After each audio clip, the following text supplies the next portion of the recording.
rowdy bunch over there. We are so glad to be through. Chief Russell was actually telling a true story. I was on the phone with him the night that he was making his son dig that ditch. Not kidding. Good morning, I'm Battalion Chief John Whitmer, and I'm proud to say that I'm the training chief for Birmingham Fire and Rescue Service. Before we begin recognizing our graduating recruits, now probationary employees, I would also like to recognize our training staff and let them know how much I appreciate their hard work and dedication to the task of turning out this successful recruit class in 2015. And one person in particular I would like to acknowledge is Captain Gabe Crosswine, Lieutenant Crosswine.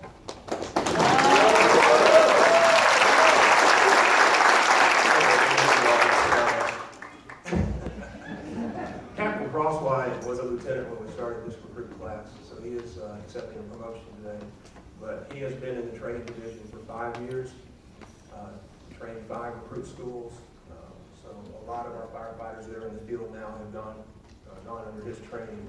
But I do want to recognize and we appreciate everything he's done for the last 5 years. Thank you. I also want to recognize Ms. Elaine Holmes, the administrative assistant for our training division. She is standing right back there in the back.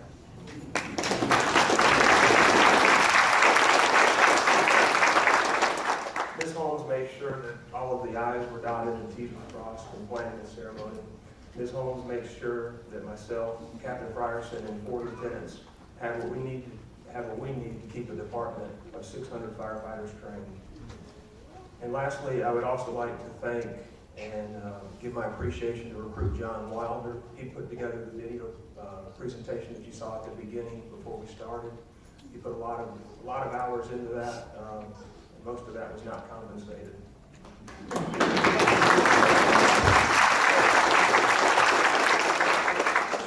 Raise your hand. All right. There you go.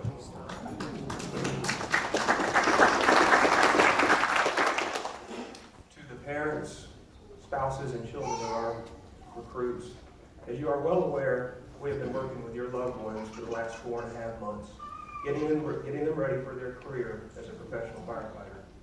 This is a task that I and my training staff take seriously because we know that the skills they have learned may someday save their own lives, a fellow firefighter's life, or a civilian's life. I am sure that the last few months have been as difficult for you as they have been for our recruits. As you saw in the slide presentation this morning, our training requires hours of classroom work and drill field training to meet the Alabama State Fire College requirement of 360 hours in order to qualify them as a licensed state of Alabama professional firefighter. Recruits, you remember this? I'm going to set it right there. This is actually Coke, but I told him it was cold. Coke is processed cold, by the way. On day 1, I held this up in front of you and told you that this is what you are to us. Kind of harsh, I know. A lump of coal with not much to offer Birmingham Fire and Rescue Service. I told you that if you work hard, study hard, and pay attention, that at the end, you would be much more than this. You would be an asset to this department. Well, that day has finally arrived. Congratulations.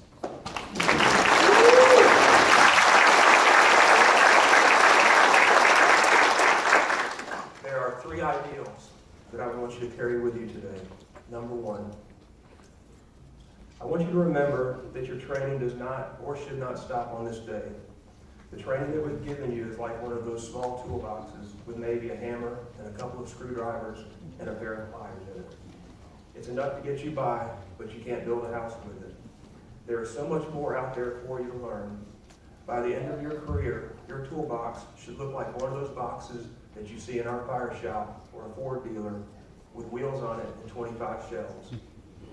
It should be full of the latest snap-on tools and gadgets. Never settle for complacency. Every shift you should learn something new about the career that you have chosen. Number 2, you should always be seeking advancement and promotion, but don't rush the process. Every position on a fire engine, ladder truck, rescue unit has specific duties and responsibilities. If you are assigned as the plugman, then you should learn every aspect of that job before being assigned as the nozzleman. The ultimate goal is to master the position below you, the position that you are working in, and always learning the position above you. Number 3, a successful career in the fire service is dependent on your attitude. Your attitude and state of mind every shift should be this. If it is my responsibility to scrub the restrooms and showers today, then I should be the best restroom and shower scrubber in the city. If it is my responsibility to take blood pressures, then I should be taking the most accurate blood pressures in the department. If it is my job to push life-saving drugs or intervene with life-saving procedures, then I had better be the best. If it is my day to cook, then I should be the best cook at the fire station on this day. However, I can assure you that you won't be the best cook at any fire station, because we do have some pretty good cooks.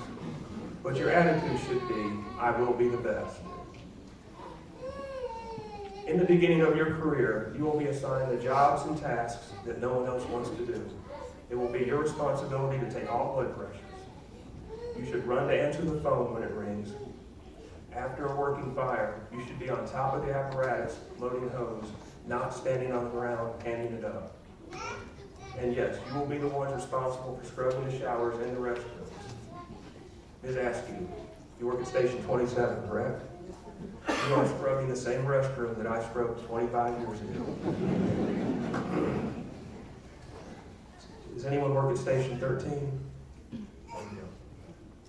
You are scrubbing the same restroom that Chief Gordon scrubbed 27 years ago. Sorry about that, Chief.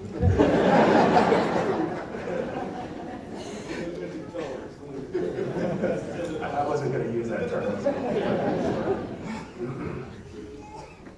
The good news is that we are planning on having another recruit class in September, and another one after that, and another one after that. You will not always be the seniority challenged person at the station. This class being my first as a training chief will always hold a special place for me, and I'm proud of all of you. As a class, you will always hold a special bond with each other. You will celebrate each other's accomplishments and support each other in sorrow. One day you will look up and hopefully see each other filling these seats on the stage that these officers behind me sit in. So now, I would like to present you with your certificates, signifying the beginning of a long and rewarding career. Before we begin, I would like to offer an invitation. If we have any firefighters or retired firefighters and you have a relative in the class, if you would like to come down here to the front and greet them as they come off the stage, I would like to invite you to do that.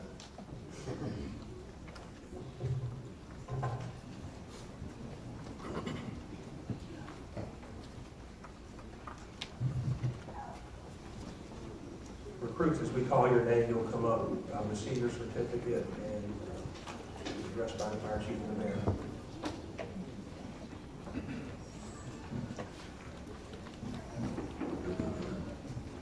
Robert Allison.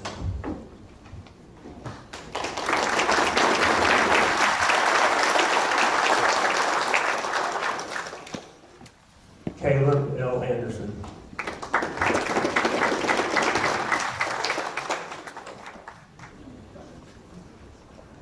Heather Askew.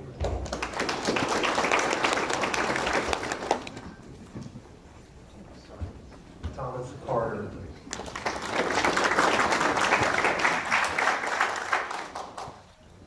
Robert Crenshaw. And I want to pause right here for Demetrius Derrico. Derrico is receiving a challenge coin for having the highest GPA in EMT.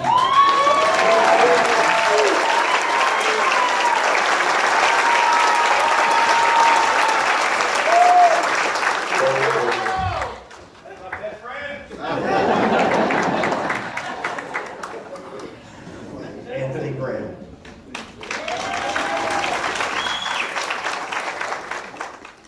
Carl Harris II.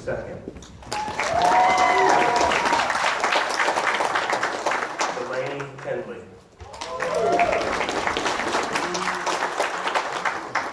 LaQuenna Kelly.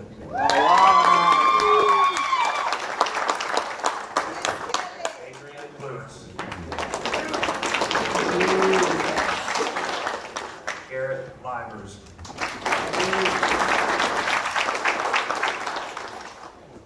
Brandon Manis.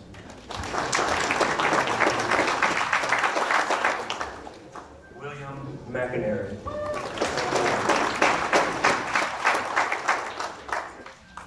David Miller.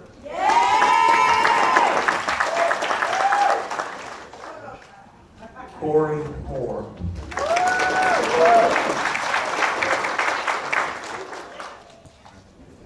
Jacob Nesbitt. We have another challenge coin for Gresham Oliver. Our firefighter 1 and 2 program.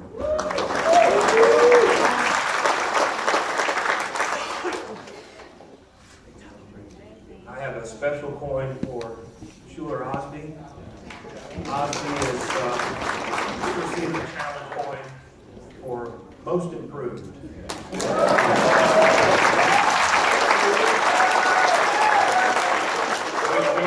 We actually turned Osby into a runner, didn't we?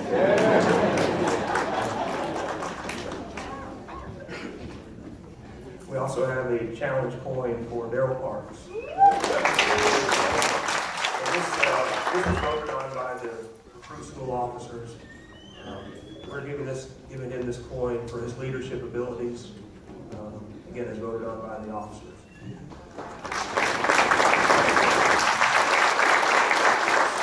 Sanders.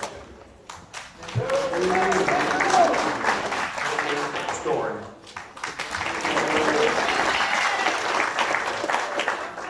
Matthew Vines.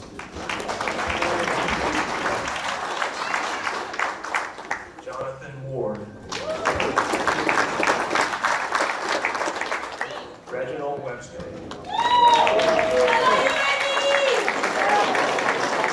John Wilder.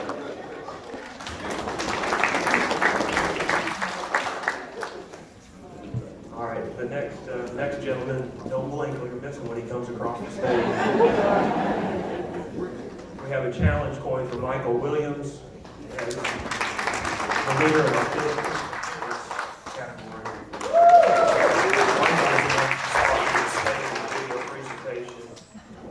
Captain Crosswide challenged all of them. If they could run 1.5 miles in under 8.5 minutes, they would get a state, and he did.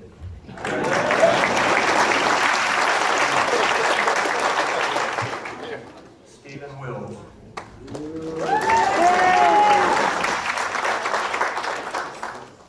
And Nicholas Wood.